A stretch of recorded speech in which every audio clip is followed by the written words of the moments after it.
The red ball drills, since they're not disruptive to operations, are able to go into any facility during operational hours without interrupting operations at all. And as we were running red ball drills at a large arena during a sporting event, we were able to go into their command center during the event without disrupting operations there. And it happened to be the time when there was a shift change and all of the local police who were assigned to this arena happened to be in the command center just to stage before they went out into the facility. And we pulled the ball on the command center dispatcher who was working there, security officer. And as the ball came out, he saw it and he goes, "Oh, it's the red ball. What am I supposed to do?" And I said, "I don't know what you're supposed to do. We're going to figure that out together." And I go, "Here's your scenario.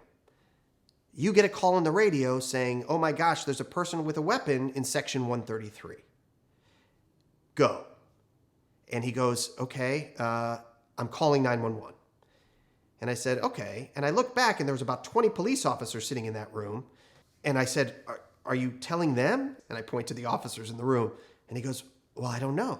Should I still call 911? I go, "That's a great question. I don't know either." And I went to a sergeant who was sitting in a chair and I'm like, "Sergeant, would you mind participating in the red ball drill?" They all got the memo letting them know that if a red ball came out, that it was a conversation about a crisis event. And with arms folded, he goes, "Yeah, I guess I could do that." I'm like, "All right, here's the scenario. He just got a call about a person with a weapon in section 133. Should he call 911 or tell you?" And he sat up in his chair and he goes, "Well, that's a good question. Let me think about that." He goes, "The answer I would give is yes, he should, but he should tell us first. Because if he tells us, we're going to call for backup, call it in immediately, and he should call 911 because he might have information that dispatch can now relay to us as we respond to that incident." I was like, interesting.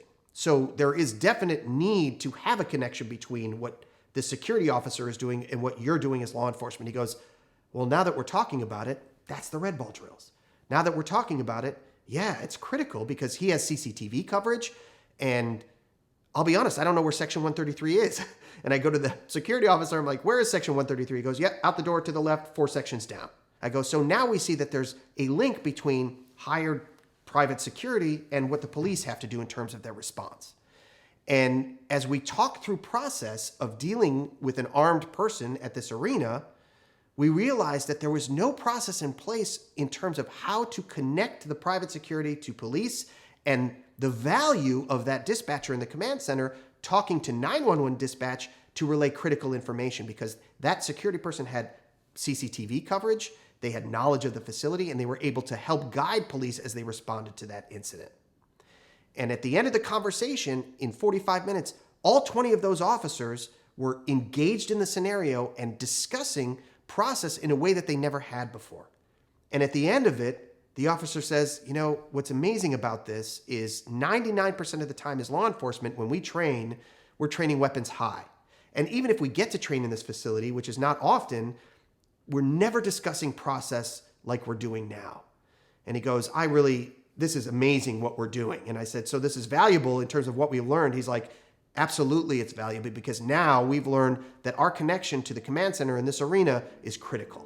And in the end, we were able to create process that hadn't existed before that was entirely relevant to the culture of this particular arena. That's the red ball drills.